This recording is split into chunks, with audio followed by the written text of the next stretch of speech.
গরমে বেশিক্ষণ ধরে রান্না করতে কারই বা ভালো লাগে, সেই জন্য 5 থেকে 10 মিনিটের মধ্যে একটা সহজ রান্না আমি নিয়ে চলে এসেছি।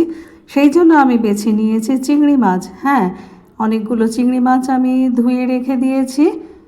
ধুয়ে একটা বাটিতে সমস্ত চিংড়ি মাছগুলো নিয়ে নেব আমি। চিংড়ি মাছ যেহেতু সহজেই রান্না হয়ে যায়, তাই আমি চিংড়ি মাছ আইডিয়াটা নিয়েছি। এবার নুন আর হলুদ মাখিয়ে রেখে দেবো আমি বেশ খানিকক্ষণ।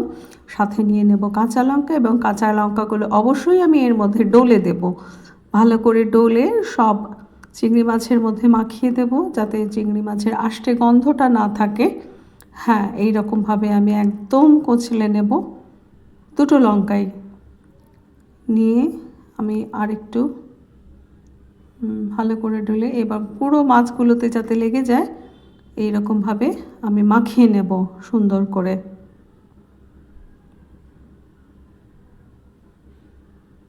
এবার নিয়ে নেব নারকেল।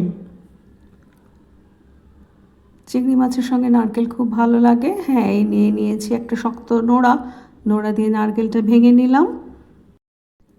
নারকেলটি ভেঙে নেবার পর মিক্সার গ্রাইন্ডারে সর্ষে এবং পোস্ত পরিমাণ মতো আমি একটু গুঁড়ো করে নিলাম, এবং নারকেল আমি কুচিয়ে রেখেছিলাম সেটাও আমি মিক্সার গ্রাইন্ডারের এই কৌটোর মধ্যে দিয়ে দেব, যাতে ভালো করে বাটা হয়ে যায়। এবং দিয়ে দেব বেশ কিছু কাঁচা লঙ্কা, যে যেরকম ঝাল খেতে পারে, আমি একটু বেশি দেব।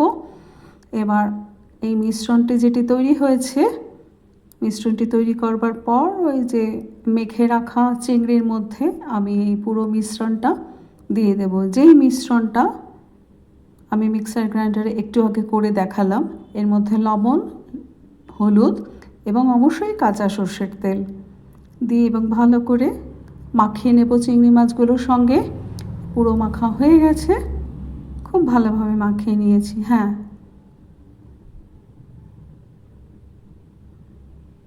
যথেষ্ট ভালো মাখা হয়ে গেছে। এবার আমি এর মধ্যে দিয়ে দেব সামান্য জল। এবার রান্না করতে বসিয়ে দেব। জলটা একটু বেশি দিলাম, একটু সেদ্ধ হতে সময় লাগবে, যদিও সময় লাগে না চিংড়ি মাছের।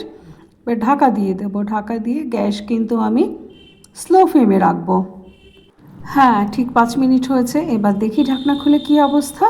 হ্যাঁ, অনেকটাই হয়ে এসেছে, কিন্তু আরেকটু হবে। মাছের মাথাগুলো লাল লাল হয়ে এসেছে, কিন্তু আমি আরেকটু দেব।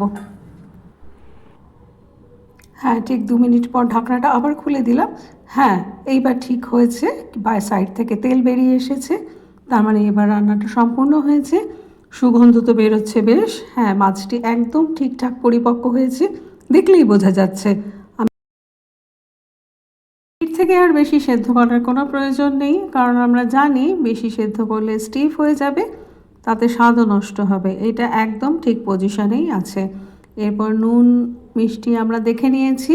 মিষ্টি তো আর বেশি দেওয়ার দরকার নেই, নারকেলে যথেষ্ট মিষ্টি আছে। আমি একটু গোলমরিচ দিয়ে দিয়েছিলাম ঝাল ভাবটা বেশি রাখার জন্য। এরপর আমি ওপর থেকে একটু কাঁচা তেল ছড়িয়ে দিয়েছি। হ্যাঁ, কত সুন্দর দেখতে লাগছে, আর খুব হয়েও গেল তাড়াতাড়ি।